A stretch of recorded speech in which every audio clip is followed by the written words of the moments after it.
to continue to influence stakeholders all the time, don't we? There's one example that comes to mind. I was moving to a more of a market-facing role from a practice leadership role, and that was the need of the hour for the firm. We had to identify somebody else to play the practice leadership role, and the new person we put in that role took that role on at a short notice. And I quickly realized that this person was slightly misaligned with the organizational expectations. And then wrapped underneath that was potentially some sense of insecurity, because I observed some strange behaviors in my presence or when I was participating in some activities or initiatives.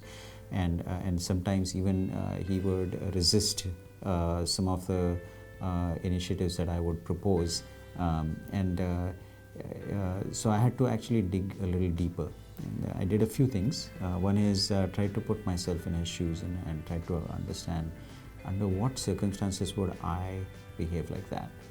And it was very insightful, because I realized that perhaps this person is trying to prove himself, establish his credibility, and in some ways try to prove to the practice and the people around that he's better than the predecessor, which is me in this case.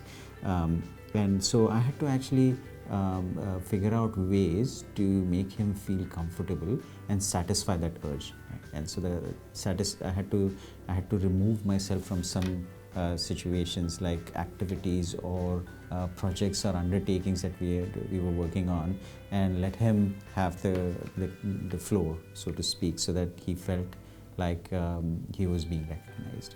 I had to also try to understand which were those levers where he was more interested in, which were those activities that did not interest him, what situations did he react to very well, what situations didn't he react to very well. And then I had to actually do some experimentation as well. So I had to create these little nudges. For example, being passive in a meeting in which he has I knew that he has a very strong point of view on something, and then later talking to him about a few additional ideas that he could consider, which worked very well in some cases, didn't work very well in some cases. So all in all, I had to be in the periphery, be supportive, but at the same time keep the practice interests in mind. And so it was a nice and interesting situation where I had to actually develop myself to understand what his interests were, what drove him, what were the levers for success, what were his power needs, and so on and so forth, and then try to seek a balance between all of those while making sure that the practice agenda was not compromised. So overall, a great development experience for myself, but in hindsight, I think I was able to help him and influence him in making the right decisions.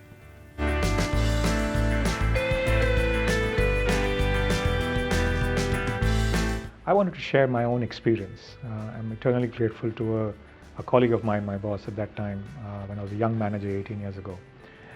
In a particular project that I was, the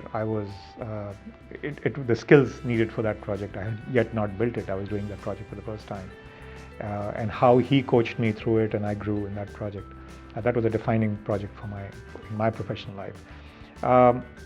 So there's a specific moment I must narrate, which actually helped give you an example of what he used to do.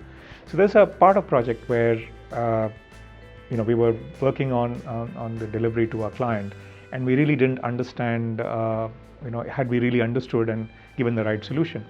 And in that one particular day, we were sitting and working on the project, and my boss was visiting it. This was another location, and he was sitting with us, but he was refusing to participate. He sat on the side, he watched us work, and as we worked through it, he could notice our frustration and all of that, but he just did not intervene.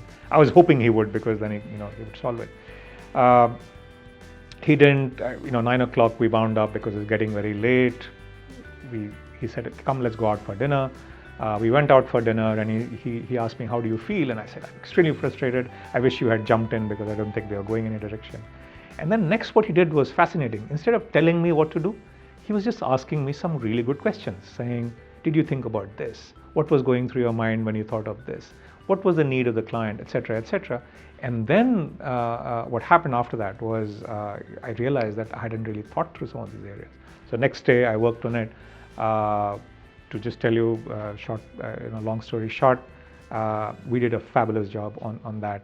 And I got hooked onto this whole idea that that's how I should work. I should think about these aspects. So he did a lot of that. He became my sponsor eventually. He started making sure that I got an opportunity to showcase the skills that I had built. He would put me on projects or bring in front of the global teams to let them know what I've done, which helped me to really start raising my own game from where I was. So like I said, very eternally grateful to that support.